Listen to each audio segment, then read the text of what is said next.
We got a hot tip from our buddy Asher for a place that is family friendly, but also has great waves. He spent over a decade in the Central American country of Nicaragua. Stay tuned. Well, Asher, we want to say thanks for coming on. Super appreciative. We want to talk about Nica. I'm happy to I'm stoked to be here. Talk to you guys. Just kind of fun. I was checking out some of your stuff and was like, whoa, this is fun. Brothers getting together and doing something like this. That's rad. Yeah. So like, good on you guys. So you've been going down there for over a decade. What's the travel like to get there? I mean, I know obviously like the flying and stuff, but like when you land, what's like the safety factor in terms of like getting to like your spot?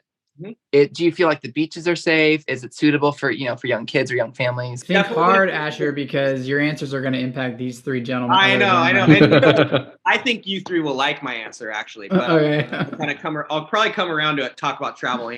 We use this family Yasmil. It's called Yasmil Taxi Service, but it's like Yasmil Surf Tours, Yasmil Taxi. It's this really nice family, and this guy has like kind of slowly built this whole fleet of like vans and buses, and he hires his family and his family's family, and they pick you up. They'll have your name on a placard. They pick you up at the airport, and they kind of just guide you. Once you're picked up by a driver, Managua is about 2.5 hours from the coast, where we are in the coast. In terms of safety, we feel it's super safe. Steven knows my wife, and I would say she's very cautious, a cautious person, which anytime, when people know her and then they find out she loves Nicaragua, I mean, she would love to live there. She would love to be there. And they find out she likes Nicaragua, and they're like, really? That doesn't match your personality. We feel super safe there. I don't want anybody to think that means it's safe, because, I mean, anything can happen. It's like we have gone back with our kids. We have taken and gone with numerous family friends. My parents, they've gone down multiple times. My sisters have gone down multiple times. And we always feel very safe. Especially in the community. It's a gated community called Hacienda Iguana. There's restaurants, little tiny like convenience stores and whatnot. Everything's super walkable in terms of, and again, I'm not referring to Nicaragua, but in this community, everything's just super close by to each other. You can, walk to a little store to get food. You can go get like, restaurant food, but everybody's kind of stoked and it's easy. One of the easiest places you can be surfing and not get in trouble from your wife. That's what we're looking for. Yeah. Yes, yes. It's easy. Everybody's happy. Things are taken care of, and it's good. And you don't have to go on a boat trip to go surf. That's another. It's like that's cool. It's like, well, I'll see you later. I'll be gone all day. Right. That's a bummer. So it's nice to do that once, but. So the clip that you showed, where you like go down from the house down the path right to the beach, is that the beach you're talking about? So tell us about that. So Colorado's is a beach break, strictly a beach break. Big stretch of beach, about 1.5 miles. And if you were to walk to the north, you'd get to another spot that's a reef break called Ponga Drops. And then, on either side of those breaks, there's, I guess, kind of like novelty waves or another wave or two, just like within that vicinity. But within the community, and when you hear people talking about Colorado's, that they're basically talking about the beach break right there. Yeah. I mean, from the footage you showed, it looked like, why would you go anywhere else? It looks so good. I was almost burned out. I'm like, it's so crowded. You get people from all over the world, and they're there to get clips. It's not North Shore, obviously, but it's like people are there to get shots. So there's that time of the year, when we go, because we're teachers. And it's just so filled with people that I was like kind of burned out. I'm like, this is so intense. It's so hard. But it's kind of cool. You go down there and, oftentimes it'll break really close into the beach, like you'd see in certain beach breaks. There's a really cool little beach club to the south, probably 75 yards. There's a beach club with a volleyball court and a pool and a restaurant and a bar. Fun. And so people just post up right there, and you'll just like, it's like a peanut gallery. People, like you'll all of a sudden hear screams, like people like all excited, like somebody just made a barrel or something. And then otherwise, if you were to turn right, you start heading north, and sometimes you get a couple of peaks. But if you walk halfway up the beach, you're pretty much not gonna. It's not surfable right there for the most part. It's one of those places where you have to watch it and you have to pay attention. You have to keep going down and checking it. You can go and it can be horrible, and 30 minutes later, it's totally turned on. You'll see like a big barreling right or this long right that kind of draws out. That's the right that likes to break over like into the river mouth almost. So super challenging, really fast. But that's kind of, a lot of guys are there to get that right there. It's not a comparison to pipeline and backdoor, but when I look at pipeline and backdoor, like to me, pipeline is like a far more makeable barrel, right? Just picture perfect, a little like way easier. Backdoor just runs and it's like thicker and wider and whatnot. I'd say like when the peak's doing it, that's kind of what you're seeing more like it.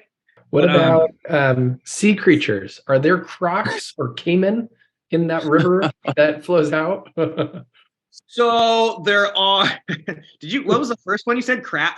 Crocs. Okay. So I don't know. Yeah, there is something. Again, There is. what are they? Is it in Florida? Who has crocodiles, alligators? It's crocodiles, right? Yeah, who knows? Yeah, there's stuff. So there are some things. I've never seen them in the water, but apparently, so in that river mouth then travels up through the community, and there's a bunch of houses. They're the R lots. So all the different parts of the community have different names. So those are the river lots. And yeah, I had a friend and they had one. They had somebody come and remove it. But no, there's stingrays. So okay. That's one to just be aware of for people. Like definitely a lot of stingray situations are. When is surf season? That's how out of touch I am. Like, I don't even know when is good season down there. Basically 2 seasons in Nicaragua. I mean, if you really wanted to make it simple, it's like wet season and dry season. Wet season's late April, May through like September, October. And wet season is the better season to surf? Has the best surf? I mean, yeah, it's like, any Central America, South area, you're looking for the south swells. So picks up, you can definitely pick up other types of swell, but I'd say, for most people, I think like July, August is kind of like that prime window.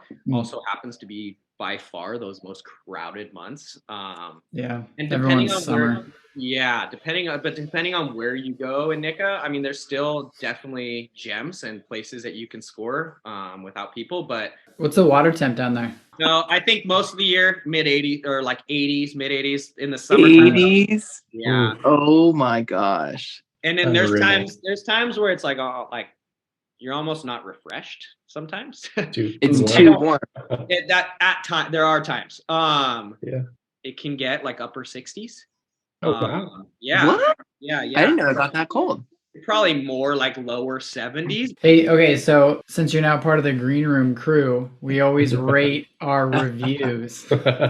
So we're gonna ask you to dish out some ratings here, if that's okay. It's 1 through 5. Let's do wave quality, fun, and value. 1 through 5, ready, go. Gosh, 4 for wave quality. That's a tough. Okay, because I think most surfers could go and get the barrel of their life. I would say that. I also say 4 because even though I think that kind of some of the breaks can get pretty crowded, like I've been talking about, there are a lot of options if you're willing to kind of take a boat trip.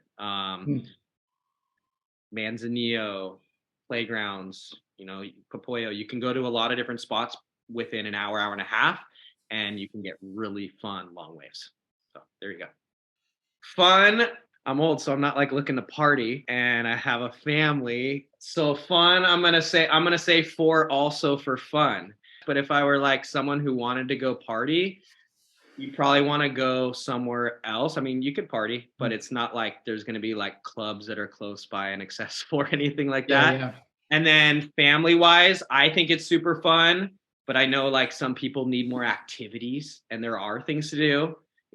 People could go ziplining and whatnot. Personally, my family were like totally content to ride bikes around the community and go for like cool hikes and look for shells and whatnot. So that's a 4 for me. And finally, value. Value, I'm going to say 5 because I feel that there is something for everyone.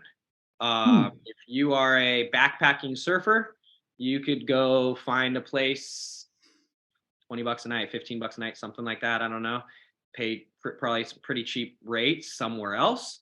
Or if you wanted something fancier, you can get something fancier, but that's still pretty reasonable. Asher, just curious, what does your place run a night? So it's like 160 a night to 300 a night, depending. It's a 2-bedroom, 2-bath with a pool, plappa, but we also have a separate studio. I would pay that in a heartbeat. If I could go serve 80-degree water. I would too. and- Sometimes I wonder if I should have just been paying that instead of owning it.